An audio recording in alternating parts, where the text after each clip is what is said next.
This was in Playa del Carmen in Mexico.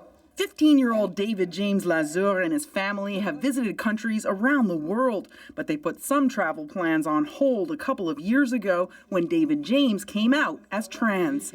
Since then, they've tried to avoid flying, even taking a bus to New York instead of driving the family car. We did that because we knew that it would be a lot more problematic for me if I was intercepted at the customs in our car. At airports, too, he says he's had some awkward moments, especially when security agents looked at his passport. It said my birth name and it said female, but they still called me sir because they looked at me as a boy and then they saw I was a girl, so they were like, okay.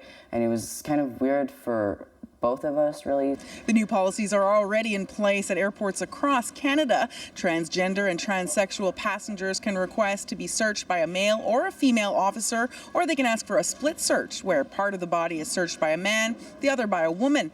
They can also ask to be searched in a private area with a witness present. The Canadian Air Transport Security Authority has instructed officers not to ask whether a person is trans. When in doubt, agents should ask which gender officer they prefer to do the search. But advocates say that puts pressure on trans people who may or may not be out. So if this question was just a question that was asked to anybody, it would make a huge world of difference for trans folks. Bouchard notes the agency's primary webpage still states passengers will be searched by someone of their own gender. She wonders whether officers have been properly trained. We often have a very, very, very narrow understanding of trans experiences.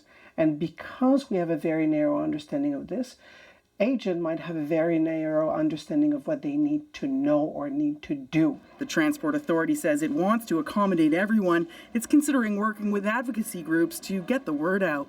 Emily Brass, CBC News, Montreal.